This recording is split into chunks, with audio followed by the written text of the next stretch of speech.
Oh yeah!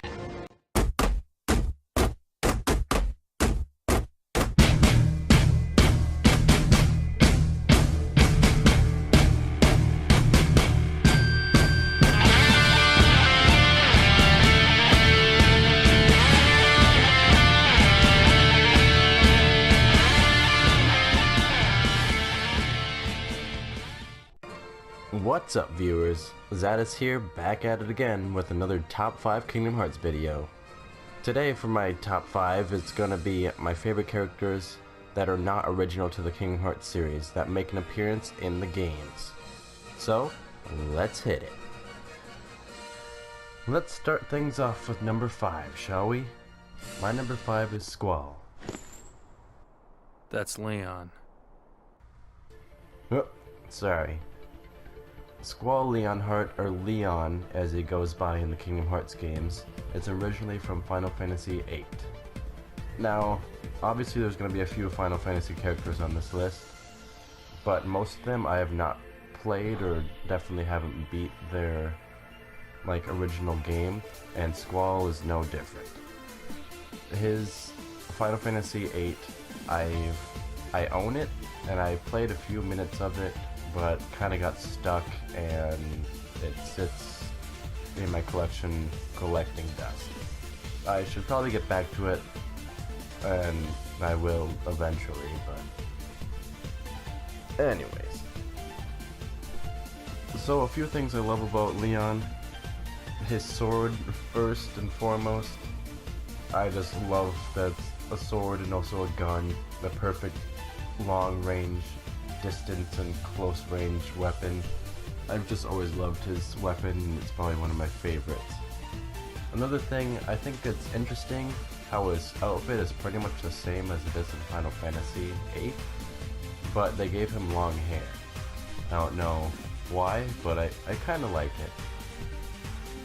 And then the last thing that I like a lot is the first time you meet him, you fight him in Traverse Town, and you're new, you just got off your island, you haven't done much, so you're probably gonna lose, and the game continues. But I love that you can work hard and actually beat him. It's not much of a difference to the story, but I like that that's included in there. So it took me a couple tries, but I finally did. My number 4 is Sephiroth from Final Fantasy VII. Now, what I said about Leon rings true with Sephiroth as well. I have not beaten Final Fantasy VII. It kind of pains me to say that because it's such a classic among the Final Fantasy games. But it's just so long, and going back to it, it's kind of a little bit dated, but I know it's a classic. At least I've gotten a lot farther than I did in 8. I got to this one part where Yuffie steals all your crap, and I got it back, and then it's still sitting there.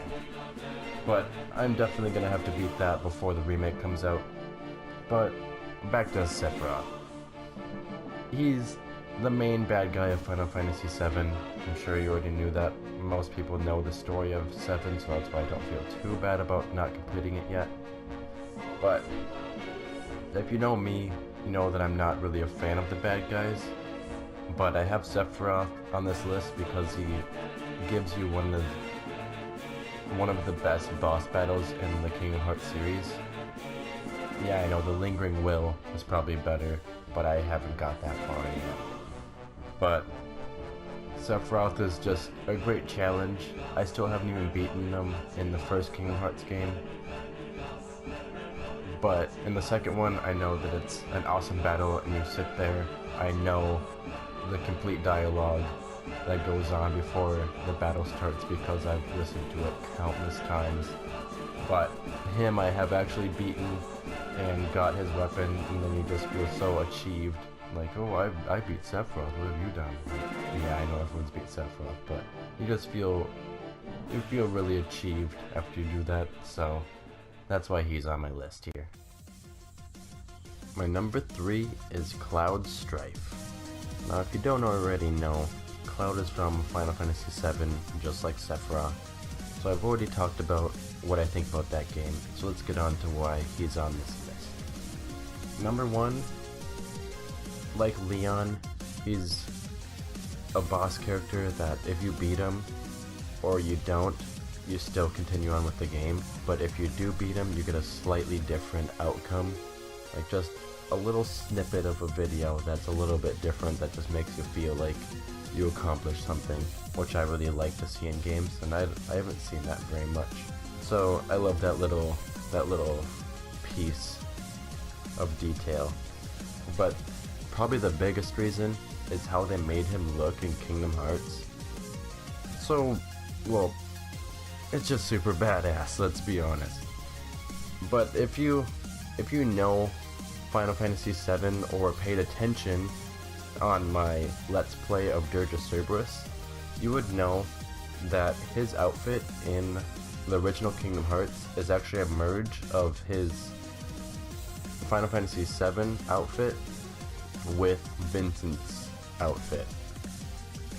And I don't know why they did it, but it totally works. Like, Vincent is a very dark, mysterious character in Final Fantasy VII, and that's how Cloud is in the first game. He's, like, you don't know much about him, he doesn't even know much about himself, he's searching for his memories, so dark and mysterious. Now, I don't really like that in the second game they gave him his Advent Children outfit, but that's like a fan favorite of everybody's. That's fine, he looks cool, I just like his first outfit better. I assume it's also probably because he's more aligned with the dark side, like the bad guys in the first game, so they wanted to give him a new outfit so he didn't look so ominous in the second game, because he's more of an ally, you know. So I guess I can understand that. But I'll just always love that look of the first Cloud in Kingdom Hearts. And in Dissidia, they released a video of Sephiroth having his Kingdom Hearts outfit in the new Fighting Final Fantasy Dissidia game. So if they do that with Cloud too, so he gets his original Kingdom Hearts outfit in that game, I will probably cry. Let's be honest. My number 2 is, well, I'll let him introduce himself. I never really introduced myself.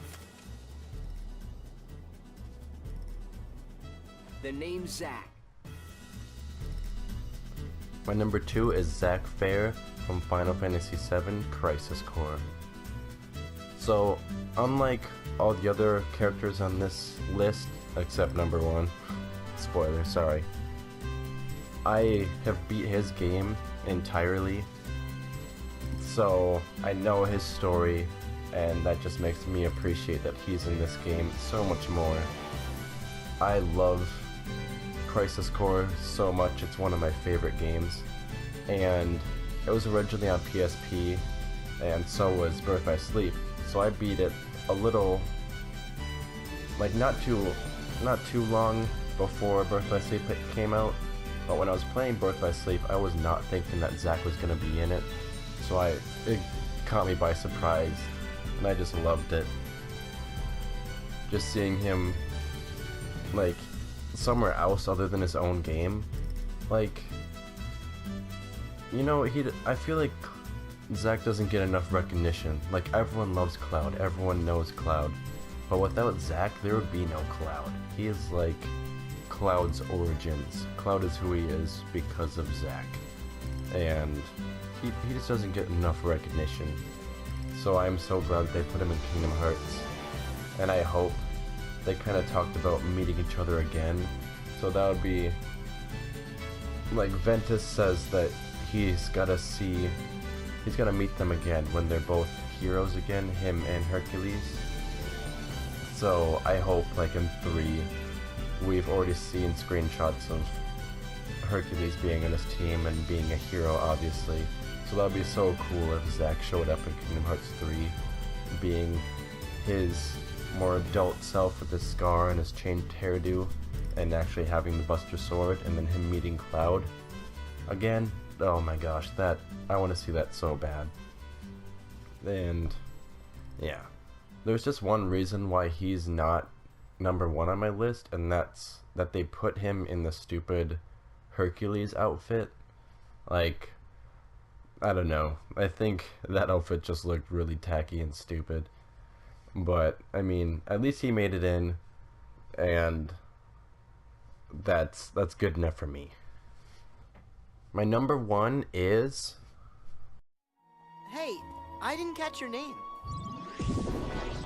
Dream Eaters! That's a weird name. Not me. Them. Right, I knew that.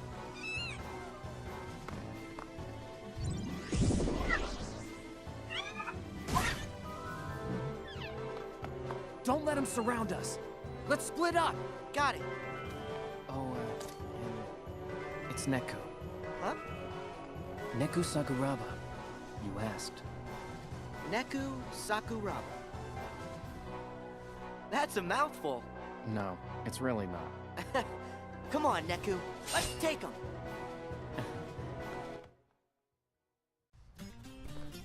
Neku Sakuraba. Now, just like out of nowhere, he's in Dream Drop Distance.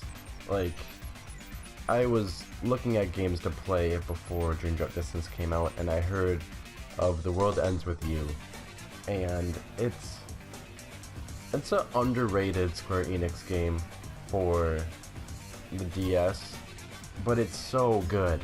Oh my gosh, I love that game so much.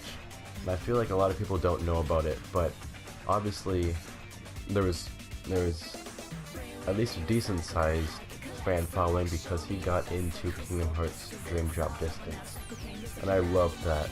The first non-Final Fantasy character to get into the game. And I didn't even see it coming. I was playing the game like at the time when they released. I'm pretty sure it was in a magazine where I first saw it, that The World Ends With You characters were gonna be in Dream Drop Distance. And I freaked out because I was currently playing that game because I just looked like on like YouTube or something for a new game to play, and I heard about it, and I like almost instantly after watching a review bought it, and I love that game. And Neku isn't like your typical protagonist. He is like very negative, and I seem to like those characters now. But he like doesn't care about people or friends, but like people start helping him out, and he warms up to the idea of friends, as you can also kind of see in by the end of Dream Drop Distance. Sora kind of whittles him down to the idea of being friends with him, and oh, I don't know, I just love it so much that he actually made it in there. I wish that, like Zack, he doesn't get very much recognition, and I wish that they would do more with him. I don't know if I want like a sequel, because him being like a standalone game is really good, and I don't want like a sequel to ruin the perfection that is The World Ends With You. But like, if they made another game that's like Dream Drop Distance graphics, because he looked so good in that game, I would, oh, that would be so great. But at the end they said that you gotta see us again. I don't remember if they actually say like meet us again in Shibuya or whatnot, but I would love that so much for Sora to meet him again, or actually like go to The World Ends With You, like his world, and have, I don't know. There's a lot of options, but I feel like they're not going to do it. They're probably just going to keep it strictly Kingdom Hearts worlds or Disney worlds. Just kind of sad, but I hope he makes an appearance in the third game, because he's a very dear character to me.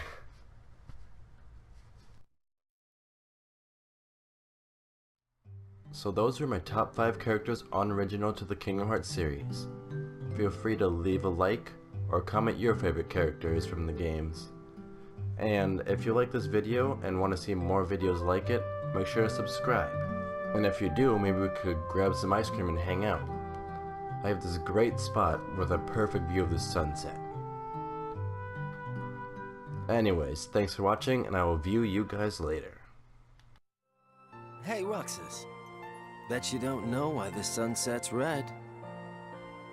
You see, light is made up of lots of colors, and out of all those colors, red is the one that travels the farthest. Like I asked, know-it-all.